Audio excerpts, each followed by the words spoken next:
দেখো বন্ধুরা, আজকের আমাদের রান্না হবে ফুলকপি আলু চিংড়ি মাছের তরকারি মাখা মাখা। এই ফুলকপি কাটা আছে, এখানে আলু। আর মার আজকে শরীরটা খুব খারাপ, মার ভালো লাগছে না আজকে। তা মা বলে তাও তুই জাল দে, আমি তো আস্তে আস্তে একটু নাড়ি। মার আজকে অনেকটাই শরীরটা খারাপ, ব্যথা করছে, পেট অনেক ব্যথা করছে, ওই জন্য কথা বলতে কষ্ট হচ্ছে। আর এই চিংড়ি মাছগুলো অনেক দিন আগে নিয়ে এসছে বাবা, অনেক দিন আগে, দুদিন 3 দিন আগে এনেছে। তো আমাদের গলুর খুব ঠান্ডা লেগেছে বলে মা বলে একটু 2 দিন 1 দিন যাক, তারপরে ও খাবে। তা আজকে বানাচ্ছে মাখা, অন্য কিছু বানাবে বলেছিল, তো মা বলে না ফুলকপিতে খুব ভালো লাগবে, ফুলকপি দিয়ে বানা।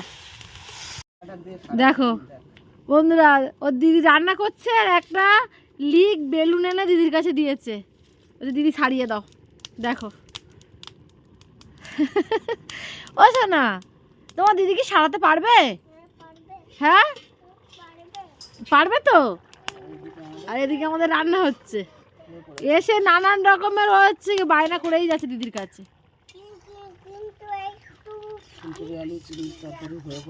হ্যাঁ ফুলকপি আর চিংড়ির তরকারি। চিংড়ি মাছগুলো দেখো ছোট হয়নি, অন্য সময় তুমি চিংড়ি যে বাবা একবার চিংড়ি মাছ এনেছে, কত জল উঠে কত ছোট ছোট হয়ে গেছিল না মা? এটা বড় চিংড়ি। হ্যাঁ তোমার বেলুন ছাড়া, শোনো দিদি বেলুন ছাড়িয়ে দিয়েছে, তাড়াতাড়ি আয় বাবা।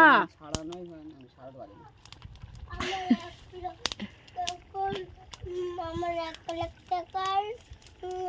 1,00,000 টাকার কেক কাটাও। 1,00,000 টাকার নাকি কেক দাও? বাবা আমি এখন বেলুন ফোলাতে পারছি না, ঠিক করতে পারছি না, ও গন্ডগোল করবে। পারছো না? হয় এই লিড বেলুন আমি কি করে ঠিক করবো রে? কারণ বন্ধুরা ওর দাদু পালিয়ে গেছে, ওই জন্য যা হোক করে ওকে আটকানো হচ্ছে। হ্যাঁ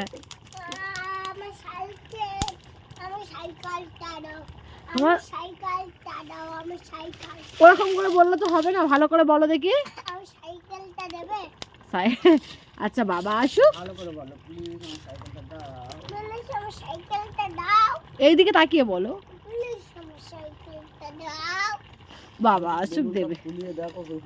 বেলুনটা ফুলিয়ে দেখো সোনু, সোনু বেলুনটা ফুলিয়ে দেখো হয়েছে কি দেখো, দিদি সারাতে পেরেছে কি দেখো। ও বাবা দেখো, আমি তরকারিটা দেখে নি দেখো